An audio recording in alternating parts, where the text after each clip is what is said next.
ये कहानी है मुंबई के स्लम में रहने वाली एक मामूली से हाउसवाइफ की, जो अपने मतलबी शौहर और अकेलेपन के कारण पूरी तरह से परेशान होकर डिप्रेशन में चली गई और अपने अंदर एक ऐसी मानसिक बीमारी को डेवलप कर लिया जो उसे खून पीने वाली एक पिशाच बनने पर मजबूर कर देती है। पक्षी, कुत्ते, बिल्ली जो भी आधी रात के समय उसके सामने आता वो उसका शिकार बन जाता। यहाँ तक कि उसका पति भी एक दिन उसका खुराक बन जाता है और वो अपने पति के सड़ते हुए लाश के साथ उसी घर में रहने लगती है। कहानी की शुरुआत में हम एक न्यूली मैरिड कपल को देखते हैं जो शादी करके गांव से मुंबई लौट रहे होते हैं। दुल्हन, जिसका नाम उमा है, वो एक छोटे गांव से बिलोंग करती है और ये बाकी औरतों की तरह संस्कारी और पारिवारिक नहीं है, बल्कि ये कड़वे लहजे वाली और एक स्ट्रेट फॉरवर्ड लड़की है जो गलत चीज कतई बर्दाश्त नहीं कर सकती। थोड़ी देर में विजय उमा के साथ अपने घर पहुंच जाता है और सीधा बिस्तर में जाकर सो जाता है, बिना इस बात की परवाह किए कि आज उसके शादी की फर्स्ट नाइट है और उसे उमा के साथ कुछ कीमती वक्त बिताने चाहिए। उमा को यकीन नहीं होता कि कोई इंसान इतना लापरवाह कैसे हो सकता है, लेकिन वो किसी तरह अपने आप को समझाती है कि शायद विजय बहुत थक चुका है। कल सुबह ट्रैफिक और लोगों के शोर से उमा की नींद अचानक खुलती है और वो देखती है कि विजय अपने काम पर चला गया है बिना उसे खबर किए। उमा जैसे ही घर का दरवाजा खोलती है, बाहर का नजारा देखकर उसके होश उड़ जाते हैं। उसे यकीन नहीं होता कि विजय एक भीड़ भाड़ वाली चौल में रहता है जहाँ दिन भर गाड़ियों के हॉर्न और लोगों का शोर सुनाई देता था। इस शोर से उमा का दिमाग फटने लगता है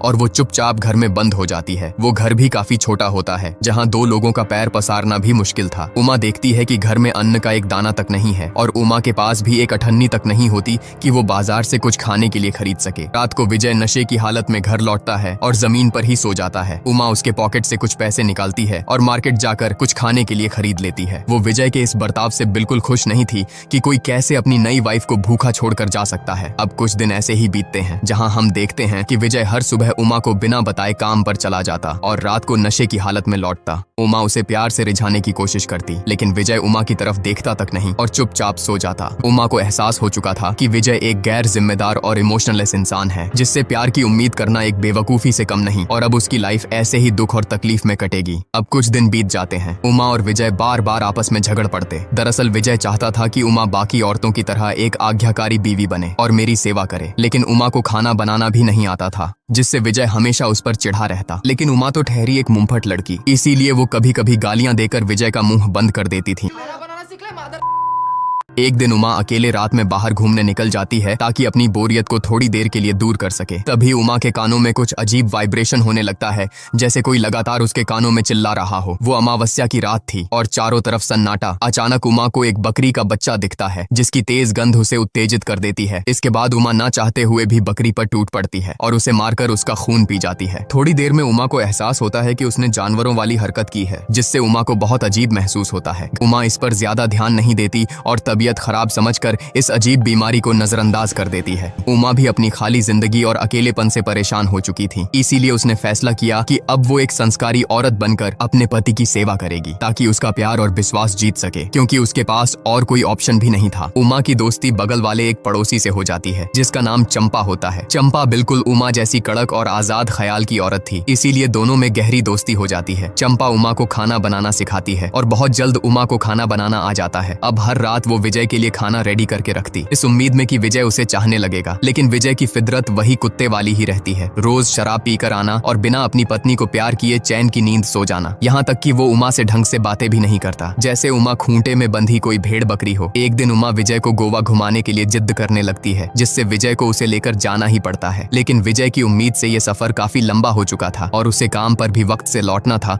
इसीलिए वो बिना घूमे उमा को लेकर वापस आ जाता है, जिससे उमा अंदर से टूट जाती है। वो ठान लेती है कि जो इंसान मेरी खुशियों का रत्ती भर की परवाह नहीं करता, मैं उसके पीछे अपनी दुम नहीं हिलाऊंगी। एक दिन वो काम की तलाश में अपने घर से निकल जाती है और ट्रेन लेकर चर्च गेट नाम की एक जगह पर पहुंच जाती है ताकि वो काम ढूंढकर उस तन्हाई की जिंदगी से बाहर निकल सके। बहुत ढूंढने के बाद उसे एक कंपनी में साफ सफाई का काम मिल जाता है, जो एक नाइट शिफ्ट ड्यूटी था। अब कुछ दिन ऐसे ही बीतते हैं। उमा डेली अपने काम पर जाती, लेकिन इस काम ने उमा को और डिप्रेशन में डाल दिया। जिस अकेलेपन से बचने के लिए उमा ने काम करना शुरू किया था, इसी काम ने उसे सूनेपन की दहलीज के और किनारे लाकर खड़ा कर दिया था। एक रात काम से लौटते वक्त उमा देखती है कि वो बकरी जिसे उसने जान से मार दिया था वो वापस जिंदा हो चुकी है, जिससे उसे काफी अजीब लगता है। तभी उसे एक चिड़िया की तेज गंध आती है और वो गंध का पीछा करते हुए उस चिड़िया को पकड़ लेती है। उमा पहले उस चिड़िया को मारकर उसका खून पीती है और उसके लाश को कपड़े में लपेटकर अपने घर के दराज में रख देती है। अब ये सिलसिला रोज ऐसे ही चलता है। वो रोज बहुत सारे पक्षियों को पकड़कर उसका खून पी जाती और उसके लाश को दराज में रख देती।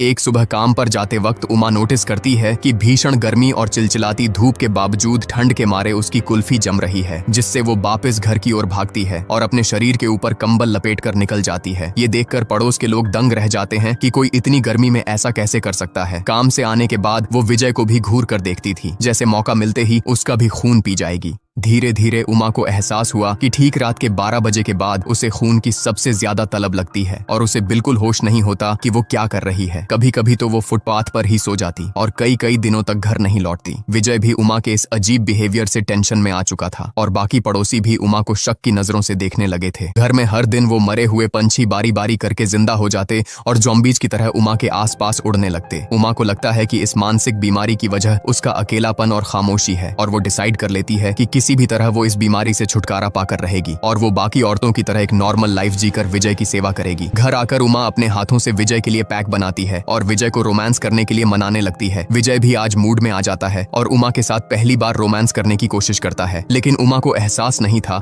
कि विजय को मर्दाना कमजोरी है, इसीलिए विजय उमा को बिना सेटिस्फाइड किए सो जाता है। उमा समझ जाती है कि वो चाहे कुछ भी कर ले, विजय एक अच्छा पार्टनर नहीं बन सकता। कल सुबह जब उमा की आंख खुलती है तब वो देखती है कि विजय के गले में दांत का निशान है। वो समझ जाती है कि रात में उसने विजय को मारकर उसका खून पी लिया था, लेकिन वो विजय की ज्यादा चिंता नहीं करती क्योंकि वो जानती थी कि वो जिसे भी जान से मारती है वो बाद में जाकर जिंदा हो जाता है। इसीलिए उमा विजय के होश में आने का इंतजार करने लगती है, लेकिन कई दिन बीत जाते हैं, विजय होश में नहीं आता। यहाँ तक कि उस घर में मौजूद सभी मरे हुए पंछी वापस जिंदा हो जाते हैं और उमा के आसपास उड़ने लगते हैं, लेकिन विजय अभी तक होश में नहीं होता। कई दिन बीत जाते हैं और उमा उस घर में ही बंद रहती है। वो बेसब्री से विजय के जिंदा होने का इंतजार करती है और विजय की लाश से बदबू ना आए इसीलिए वो उसके बॉडी को फूल मालाओं से सजा देती है। लेकिन जैसे जैसे दिन बीतते हैं विजय की लाश सड़ती जाती है और उसका चेहरा अजीब और डरावना दिखने लगता है। उमा को देखकर ऐसा लगता है कि अकेलेपन और डिप्रेशन ने इसे कम्प्लीटली अंदर से खोखला कर दिया है, नहीं तो कोई सड़ती हुई लाश के साथ कैसे एक ही कमरे में रह सकता है। एक दिन उमा जब विजय को सहला रही होती है तभी विजय का एक कान टूटकर नीचे गिर जाता है, जिससे उमा को अब टेंशन होने लगती है कि शायद ये कभी जिंदा नहीं हो पाएगा, लेकिन वो फिर भी इंतजार करती है। पड़ोसियों को भी अब शक हो चुका था कि जरूर इस घर में कुछ गलत चल रहा है, क्योंकि उस घर का दरवाजा कई दिनों से खुला नहीं था और अंदर से तेज बदबू आती थी। एक दिन एक पड़ोसी झांककर घर के अंदर देखने की कोशिश करती है, लेकिन बदबू इतनी भयानक थी कि वो वापस चली जाती है। दिन पे दिन बीत जाते हैं, लेकिन उस घर का दरवाजा नहीं खुलता, जिससे लोग अब तरह तरह की बातें बनाने लगते हैं। एक दिन उमा देखती है कि बीच रात अचानक वो सभी जानवर उसके घर के बाहर आकर जमा हो जाते हैं जिनका उमा ने खून पिया था। उमा उन जानवरों से पीछा छुड़ाने की बहुत कोशिश करती है, लेकिन वो जानवर उससे दूर जाने के लिए तैयार नहीं होते। फिर किसी तरह बीच रात में वो उन जानवरों को जंगल छोड़ आती है। वो जैसे ही वापस आती है तब उसकी नजर घर के दरवाजे पे पड़ती है, जिसमें पड़ोसियों ने लिख दिया था कि ये एक डायन का घर है, कृपया इससे दूर रहे। उमा तुरंत उस लिखावट को मिटा देती है, लेकिन तभी एक पड़ोसी चुपके से उसके पीछे आती है और 1.5 सानी बनने के चक्कर में घर के अंदर तहकीकात करने लगती है। तभी उस पड़ोसी की नजर विजय की सड़ी हुई लाश पे पड़ती है, जिससे उसे यकीन हो जाता है कि लोग सच कहते हैं कि ये एक डायन है। तभी उमा एक भारी चीज से उस औरत के सर पर वार करती है और उसे मौत के घाट उतार देती है। इसके बाद उमा उसके शरीर को टुकड़ों में काटकर एक बैग में भर देती है और जाकर अपने जानवरों को खिला देती है। अब उमा और इंतजार नहीं करना चाहती थी। उसने मान लिया था कि विजय अब कभी जिंदा नहीं हो पाएगा, इसीलिए वो एक रात विजय की लाश को सफेद कपड़े में बांध देती है और चुपके से उसे लेकर सुनसान से एक समुद्री तट की ओर निकल जाती है। उमा विनय के बॉडी को जला देती है और रात भर उस जलती हुई चिता को देखकर अपनी बर्बादी का जश्न मनाती है। कल सुबह उमा अपने पति की अस्थियों को इकट्ठा करती है और वहां से घर की ओर आने लगती है, लेकिन कमजोरी की वजह से वो रास्ते में ही बेहोश हो जाती है। जब उमा को होश आता है तो उसे मालूम होता है कि कुछ भिक्षुओं ने उसे रास्ते में बेहोश देख लिया था और उसे एक मॉनेस्ट्री में ले आए थे। वो लोग उमा के साथ बहुत अच्छे से पेश आते हैं और उसके जख्म पर मलहम पट्टी कर देते हैं। रात में जब उमा अपने घर लौटती है तो देखती है कि पड़ोस के सभी लोग मिलकर उसके घर को जलाने की कोशिश कर रहे हैं। दरअसल उमा के अजीब बर्ताव ने लोगों को गलतफहमी में डाल दिया था कि उमा एक डायन है, इसीलिए वो लोग उमा को जिंदा जलाने के लिए वहां जमा हुए थे, लेकिन उन्हें नहीं मालूम था कि उमा इस वक्त घर के बाहर मौजूद है। पर तभी लोगों की नजर उमा पर पड़ जाती है। उमा किसी तरह बस्ती के छप्पर पर चढ़ जाती है और वहां से भागकर अपनी जान बचाती है, लेकिन वो लोग उमा का पीछा नहीं छोड़ते। तभी उमा को ख्याल आता है कि मैं तो लोगों की नजर में डायन हूँ, तो मैं क्यों इनसे डरकर भाग रही हूँ, भागना तो इन्हें चाहिए। फिर उमा एक जगह जम जाती है और डरावनी पोस्चर बनाकर खड़ी हो जाती है, जिससे लोग डर जाते हैं और दुम दबाकर वहां से भाग जाते हैं। उमा डिसाइड करती है कि वो इस शहर से फौरन निकल जाएगी, इससे पहले कि गुस्साई भीड़ उसे जान से मार दे। वो कल सुबह एक अनजान ट्रेन पर चढ़ जाती है और वॉशरूम जाकर अपनी साड़ी चेंज कर लेती है। वो बिल्कुल एक डायन की तरह गेटअप बना लेती है, जैसे उसने खुद भी अपने आप को एक डायन स्वीकार कर लिया हो। तभी जैसे ही वो ट्रेन से बाहर झांकती है, नजारे देखकर उसके होश उड़ जाते हैं। वो जानवर और पंछी उसके पीछे पीछे भाग रहे होते हैं और ये कहानी यहीं खत्म हो जाती है। इस कहानी का मेटाफोर हमें ये सिखाता है कि समाज उसी औरत को एक आदर्श महिला मानती है जो एक पतिव्रता हो और किसी भी कीमत पर अपने शौहर की सेवा करना न छोड़े। चाहे उसका पति कितना भी केयरलेस और गैर जिम्मेदार क्यों ना हो, फिर भी पत्नी की सबसे बड़ी प्राथमिकता उसका पति ही होना चाहिए। और अगर किसी औरत ने इस रिवाज का बहिष्कार किया तो समाज उसे डायन और चरित्रहीन समझ लेती है। फिल्म में उमा द्वारा की गई सामाजिक रिवाजों के खिलाफ बहिष्कार को एक मानसिक रोग के रूप में दिखाया गया है। उमा द्वारा जानवरों को मारकर उसका खून पीने का मतलब था कि वो जानवर वास्तविक नहीं थे, बल्कि उमा की एक कल्पना थी। उमा उन जानवरों को मारकर अपने उस फीलिंग्स को मार रही थी जो उसे एक संस्कारी और घरेलू औरत बनने के लिए फोर्स कर रही थी। और उन जानवरों का वापस जिंदा होना और उनके द्वारा उमा का पीछा करना ये दर्शाता है कि आदर्श पत्नी बनने की फीलिंग्स बार बार उमा के जहन में आ रहा था, लेकिन उमा ने पहले ही तय कर लिया था कि वो किसी भी कीमत पर ऐसी पनौती लाइफ नहीं जीना चाहती। अगर आपके दिमाग में भी इस फिल्म को लेकर कोई कंफ्यूजन है तो कमेंट्स में अपने सवाल बताइए। मिलते हैं एक और इंटरेस्टिंग स्टोरी के साथ।